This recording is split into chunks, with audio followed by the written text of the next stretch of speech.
Réglage du siège, ok. Rétro intérieur, ok. Extérieur gauche, extérieur droit, ok. Le volant, c'est bon. Allez, ceinture de sécurité, et c'est parti. Ah bonjour, j'avais pas vu que vous me regardiez. Bienvenue à ce webinaire, j'espère que vous allez bien, moi c'est Jérôme. Et aujourd'hui, le sujet de ce webinaire, c'est Drive Safe, ou conduire prudemment.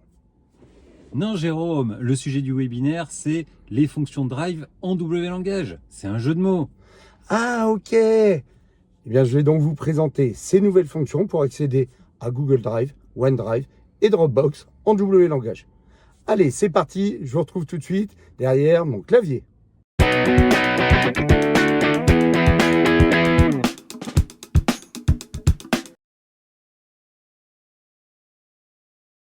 Dans ce que je viens de dire, il y avait un mot important, sécuriser. Et oui, lorsque vous mettez vos fichiers sur un drive, la chose la plus importante, c'est que ce soit sécurisé. Et pour cela, les fournisseurs de drive s'appuient sur le même protocole OAuth 2. Alors, si vous ne connaissez pas OAuth, je vous conseille de revoir mon webinaire sur le sujet. Je montrais dans ce webinaire la configuration nécessaire pour qu'une application puisse utiliser les services de Google au sens large. Google Drive fait partie de ces services. Alors aujourd'hui, je vais vous présenter la configuration nécessaire pour OneDrive.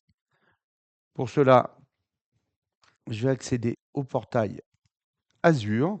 Alors chaque prestataire a son propre portail, mais le principe est toujours le même.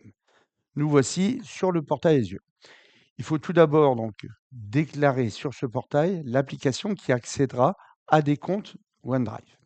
Donc pour cela, dans les services Azure, recherchez inscription d'application, comme je viens de le faire, et vous choisissez nouvelle inscription. Allons-y, je vais lui donner comme nom webinaire Drive. Alors, le nom, il sert uniquement à retrouver l'inscription sur le portail. Je l'appelle webinaire Drive. Vous indiquez ensuite le type de compte pour l'utilisation des services.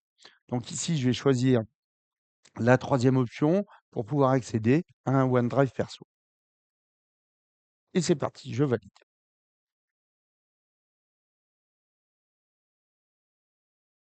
Voilà. Alors ici, premier arrêt pour copier ici l'idée d'application, ce qu'on appelle le client ID. Je le copie, je vais le mettre dans un bloc-notes. Et voilà. Ensuite, je clique sur Authentification et je vais choisir d'ajouter une plateforme. Ça correspond en fait au type d'accès. Donc l'accès, j'ajoute une plateforme. Alors l'accès ici se fait par un appel de web service puisque les fonctions Drive de WinDev, WinDev Web Dev, WinDev Mobile, s'appuient sur un appel de web service. Donc je choisis comme type d'accès web. Si vous le faites depuis une application iOS, il faudra ici choisir type iOS, c'est important. Allez, je clique sur web. Je vais indiquer ici l'URI de redirection de l'application. Donc cette URI, on va mettre localhost, puisque ça permettra en fait au service de hôte d'Azure de vous retourner la réponse pour savoir si tout s'est passé correctement lors de la connexion hôte. http://localhost, c'est mieux. Voilà. Je clique sur configurer. Alors juste une précision, ici vous avez vu, j'ai indiqué localhost. Tout à l'heure, lorsqu'on va se connecter, on indiquera également un port différent parce que si on met que localhost, ça sera le port 80 et ça peut rentrer en conflit avec un serveur web que vous auriez sur le poste. Je vais maintenant cliquer sur certificat et secret et je vais créer un nouveau secret client. Donc le nouveau secret client, en fait, c'est le mot de passe qui vous permettra d'accéder au service d'Azure. Je vais indiquer comme description connexion Drive. Je valide. Et voilà. Et je vais tout de suite copier la valeur de ce secret. Donc c'est important parce qu'après, si on revient sur le portail d'Azure, eh bien ce secret, il sera masqué. Donc il faut le copier dès le départ. OK, donc on est bon à ce niveau. Je copie ici et j'ai les deux éléments. Voilà, c'est tout pour le portail. Alors je dis souvent que c'est la partie la plus compliquée de haute. C'est, il faut s'y retrouver en fait dans le portail puisqu'il y a beaucoup de choix possibles et voilà, une fois qu'on l'a fait plusieurs fois, c'est un peu plus simple. Maintenant, on va aller dans WinDev et on va voir comment accéder au Drive. Alors j'ai préparé un projet support sur lequel je vais m'appuyer pour vous présenter ces nouvelles fonctions d'accès au Drive. On va tout de suite tester pour vérifier que tout est OK. Go F9. Alors, je vais récupérer les clients ID et clients secret. CTRL-C, CTRL-C, Windows V, donc le premier commence par 00C et le deuxième TI. Voilà. Donc, bon, ça a été mémorisé. Et je vous ai dit tout à l'heure, au niveau de l'URI de redirection, on avait indiqué localhost sur le portail. Moi, j'ai rajouté le port 9000. En fait, rajouter un port qui est libre sur le poste d'une manière générale. Allez, on teste. Je clique sur le bouton OneDrive et j'arrive dans le navigateur sur une page qui me demande d'accepter la connexion au service d'Azure. Alors, juste une précision. Ici, moi, je suis déjà connecté dans mon navigateur avec un compte Azure. Donc, c'est pour ça que j'ai pas eu de demande de nom d'utilisateur et de saisie de mot de passe. Je clique sur accepter.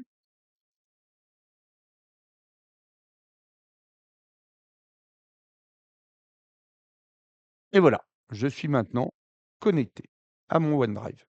Donc, je peux maintenant lister les répertoires, lister les fichiers. Je peux récupérer des fichiers, uploader des fichiers, etc., etc. Allons, ce qu'on va faire maintenant, on va regarder le code. Je vais juste derrière fermer, iconiser ça. Et voilà. Donc, on va voir le code.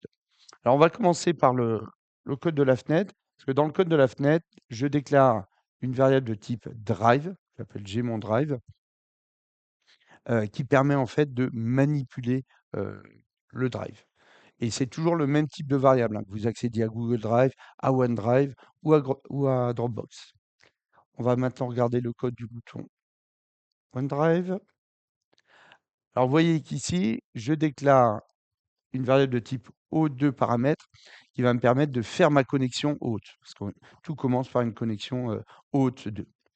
Donc, pour cela, je fournis le client ID, le client secret et l'URL de redirection. Je vous rappelle hein, que tous les drives s'appuient sur le protocole O2.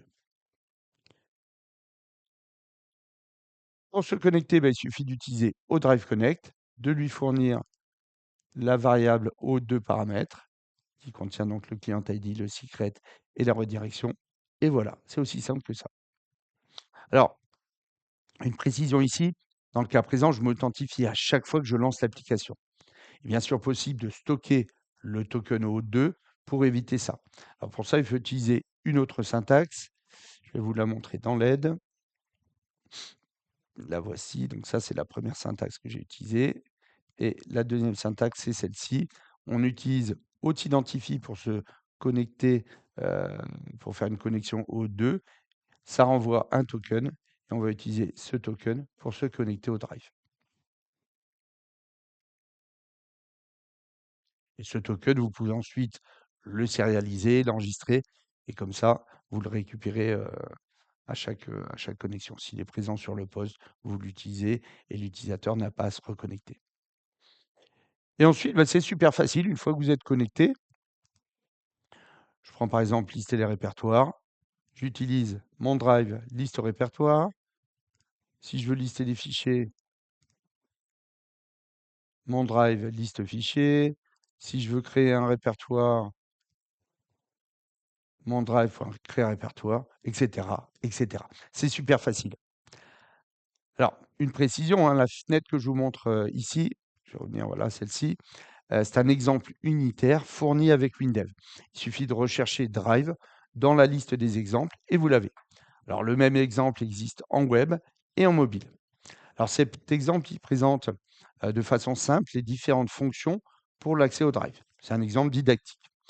Maintenant, je vais vous parler d'un point important, l'expérience utilisateur, l'UX. Alors, cet exemple, il présente l'utilisation de ces fonctions dans un contexte synchrone. Je liste les fichiers d'un répertoire, j'attends, je récupère le résultat. C'est-à-dire que s'il y a beaucoup de fichiers à lire, à lister, eh bien l'application peut être bloquée pendant quelques secondes. De même pour une copie de fichier, si le fichier est volumineux, ça prend du temps et lui est bloqué. Alors regardez, je retourne sur le bouton lister les répertoires. Ici, je vais changer ça pour lister les répertoires de façon récursive. Ça va descendre dans les différents répertoires FIS. Je teste, je me connecte, je suis connecté, je liste les répertoires. Et vous voyez ici, pendant quelques secondes, eh bien, l'interface est bloquée. Je ne peux pas déplacer la fenêtre, je ne peux pas cliquer sur d'autres boutons, etc. Jusqu'à ce que le listage des répertoires soit terminé et que j'ai récupéré le résultat. Allez, je retourne dans le code du bouton et je vous montre ce que vous pouvez faire pour que l'application reste toujours disponible pour l'utilisateur final. Alors, ce que je vais faire, c'est que je vais appeler la fonction liste répertoire dans un thread secondaire. Donc pour cela, je vais déclarer une procédure interne. Je vais l'appeler liste les répertoires. Cette fonction, elle va prendre en paramètre le chemin des répertoires à lister. Ensuite, je vais indiquer que cette fonction, cette procédure, elle va s'exécuter dans un thread secondaire. Pour cela, j'ajoute l'attribut thread sécurisé. OK. Je copie le code d'appel au drive. Je le colle dans ma procédure interne. Voilà, il faut que je change ça en les chemins. Et là, on est bon. Donc là, j'appelle dans un thread secondaire, enfin, je crée dans ma procédure, j'appelle liste répertoire dans un thread secondaire. Ensuite, ce que je veux faire, je vais appeler une procédure qui va s'afficher, qui va se charger d'afficher le résultat. Donc, je vais l'appeler affiche résultat, résultat, pardon. OK. Et je lui fournirai S liste répertoire. OK. On est bon à ce niveau. Donc, je vais créer cette procédure affiche résultat. Les procédures internes de la même façon. Affiche résultat. Résultat. Je vais lui fournir en paramètre la liste des répertoires, plist rep. Et celle-ci, par contre, je vais indiquer qu'elle va s'exécuter dans le thread principal. Alors, pourquoi j'indique qu'elle va s'exécuter dans le thread principal? Parce qu'effectivement, j'accède ici à lui, à l'interface. Donc, il faut forcément que je le fasse dans le thread principal.